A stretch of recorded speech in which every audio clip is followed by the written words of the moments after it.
Hi viewers, welcome to Kuttys Easy English. இன்னைக்கு நம்ம பார்க்க போற டாபிக் என்னன்னு பாத்தீங்கன்னா pronoun பத்தின பார்ட் 2 வீடியோ நம்ம இன்னைக்கு பார்க்க போறோம். பார்ட் 1 நீங்க பார்க்க மிஸ் பண்ணிருந்தீங்க அப்படின்னா அதையும் செக் பண்ணி பாருங்க. நான் அதனோட லிங்க் வந்து டிஸ்கிரிப்ஷன் பாக்ஸ்ல கொடுக்குறேன், செக் பண்ணி பாருங்க. அண்ட் அதுக்கு முன்னாடி நம்ம சேனலை நீங்க ஃபர்ஸ்ட் டைம் விசிட் பண்றீங்க அப்படின்னா மறக்காம சப்ஸ்கிரைப் பண்ணுங்க. அப்பதான் நம்மளோட அப்கமிங் வீடியோஸ் எல்லாமே உங்களுக்கு நோட்டிபிகேஷன்ல காட்டும்.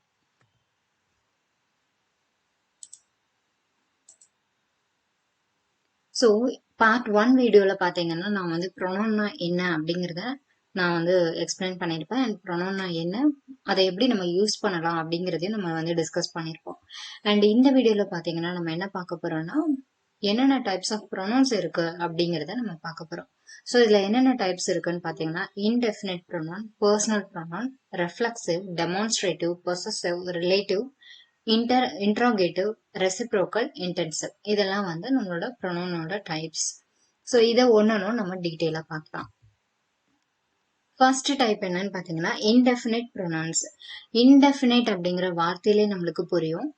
எனக்கு என்ன அப்படிங்கிறது தெளிவா தெரியல அப்படின்னா இன்டெஃபினைட் அப்படின்னு நம்ம சொல்றோம். ஸோ அதே தான் இங்கேயும்.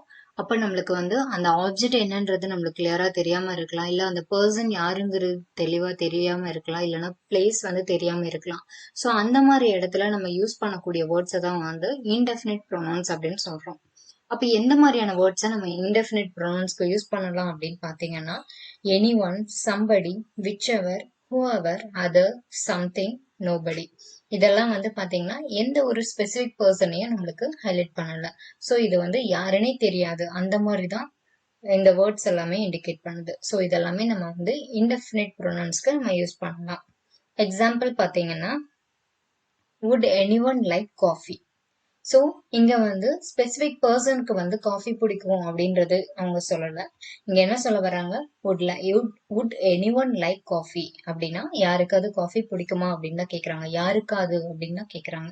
ஸோ அது அங்க வந்து இது வந்து இன்டெஃபினைட் ப்ரொனவுனா இது ஆக்ட் பண்ணுது. And take whatever you want, Bhanu took one cookie and Ben took other. So உனக்கு இது ஸ்பெசிபிக்கா எடுத்துக்கோ அப்படின்னு அவங்க சொல்லல, உனக்கு என்ன வேணுமோ எடுத்துக்கோன்னு தான் சொல்றாங்க. ஸோ வாட் எவர் அப்படிங்கிறது இன்டெஃபினைட். அண்ட் வந்து பானு டுக் ஒன் குக்கி, அவங்க வந்து ஸ்பெசிபிக்கா பானு வந்து ஒரு குக்கி எடுத்திருக்காங்கன்னு சொல்றாங்க. ஸோ அதை நம்ம இன்டெஃபினைட்ல சொல்ல முடியாது.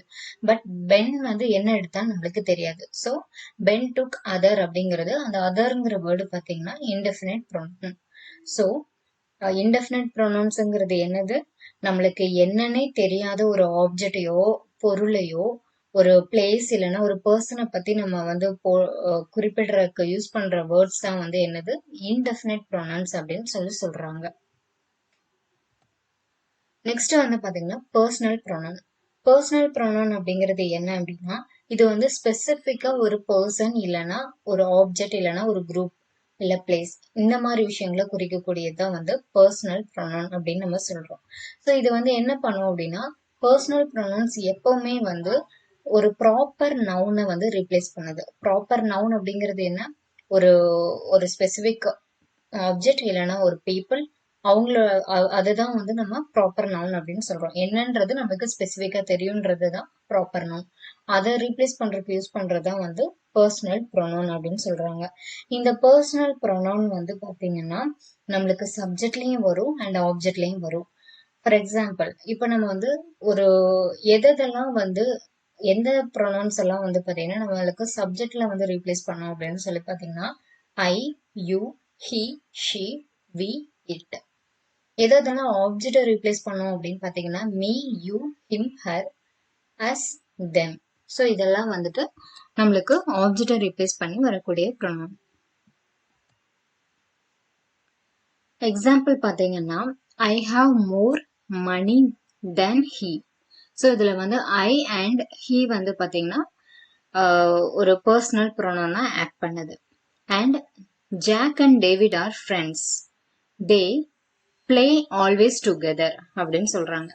ஸோ ஃபர்ஸ்ட் என்ன சொல்றாங்க, ஜாக் அண்ட் டேவிட்னு சொல்றாங்க, ரெண்டு பர்சன் வந்து ஃப்ரெண்ட்ஸா இருக்காங்கன்னு சொல்றாங்க. அண்ட் அதுக்கு அடுத்த சென்டென்ஸ் பாத்தீங்கன்னா அவங்க எகெயின் அந்த நேமை யூஸ் பண்றதுக்கு பதிலா அங்க ரெண்டு பேர் இருக்காங்க, மோர் தென் ஒன் மெம்பர் இருக்கறனால தே யூஸ் பண்றாங்க. So they play always together. So தேங்கிறது personal pronoun. And she packed them tightly in the suitcase. இதுல தெம் அப்படிங்கிறது வந்து பாத்தீங்கன்னா பர்சனல் ப்ரொனவுன். நெக்ஸ்ட் வந்து பாத்தீங்கன்னா ரெஃப்ளெக்சிவ் ப்ரொனவுன்ஸ். ரெஃப்ளெக்சிவ் ப்ரொனவுன்ஸ் அப்படிங்கிறது வந்து பாத்தீங்கன்னா இது வந்து சப்ஜெக்டாவே வந்து ரெஃப்ளெக்ட் பண்ணும். அதாவது ஒரு தமிழ்ல நம்ம சொல்றோம் அப்படின்னா ஒரு விஷயத்த நானே பண்ணேன், அவங்களே பண்ணாங்க அத அப்படின்றது. யார பத்தி பேசுறோமோ அவங்களே ஒரு ஆக்ஷனையும் செஞ்சிருக்காங்க அப்படின்னா அது வந்து ரெஃப்ளெக்சிவ் ப்ரொனவுன்ஸ்க்கு நம்ம வந்து சொல்லலாம். எக்ஸாம்பிளுக்கு வந்து சிங்குலர்ல நம்ம எப்படி யூஸ் பண்றோம்னா myself, yourself, himself, herself, itself அப்படின்னு சொல்றோம். ப்ளூரல் ஃபார்ம்ஸ்ல வந்து பாத்தீங்கன்னா ourselves, yourselves, themselves அப்படின்னு நம்ம சொல்றோம். எக்ஸாம்பிள் பாத்தீங்கன்னா கவுண்ட் யுவர் செல்ஃப், நீயே கவுண்ட் பண்ணிக்கோ அப்படின்னு நான் உன்னை பார்த்து சொல்றேன்.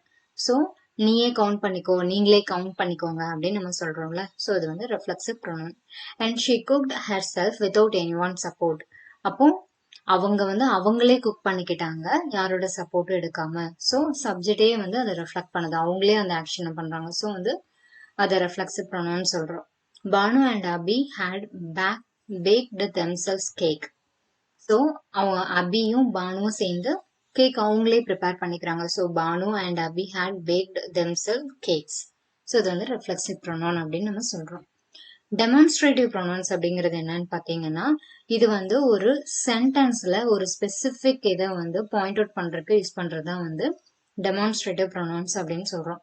இது வந்து பாத்தீங்கன்னா என்னென்ன இருக்குன்னா சிங்குலரா இருந்துச்சுன்னா திஸ், தட், ப்ளூரலா இருந்துச்சுன்னா தீஸ், தோஸ் அப்படிங்கறது யூஸ் பண்றோம். எக்ஸாம்பிள் பாத்தீங்கன்னா ஐ ப்ரெஃபர் திஸ். ஸோ இது ஒரு சென்டென்ஸ்ல ஒரு ஸ்பெசிபிக்கா ஒரு இடத்த நம்ம பாயிண்ட் அவுட் பண்றதுக்கு இந்த திஸ்ங்கிறது யூஸ் பண்றாங்க. Okay, these are beautiful but those belong to David. இதெல்லாம் நல்லா இருக்கு பட் இதெல்லாம் வந்து பாத்தீங்கன்னா டேவிடோடது அப்படின்னு சொல்றாங்க. Did you see that? நீ அதை பாத்தியா அப்படிங்கறத கேக்குறாங்க. ஸோ இதெல்லாமே வந்து நம்மளுக்கு டெமான்ஸ்ட்ரேட்டிவ் ப்ரொனவுன்ஸ். மீனிங் டைப்ஸை நம்ம நெக்ஸ்ட் வீடியோல பார்க்கலாம். அதுக்கான டிஸ்கிரிப்ஷனையும் நான் இந்த வீடியோவோட டிஸ்கிரிப்ஷன்ல உங்களுக்கு கொடுக்குறேன். மறக்காம அதையும் பாருங்க. கண்டிப்பா இந்த வீடியோ உங்களுக்கு ரொம்பவே யூஸ்ஃபுல்லாகவும் அண்டர்ஸ்டாண்ட் பண்றதுக்கு ரொம்ப ஈஸியாகவும் இருந்திருக்கும் நம்புறேன்.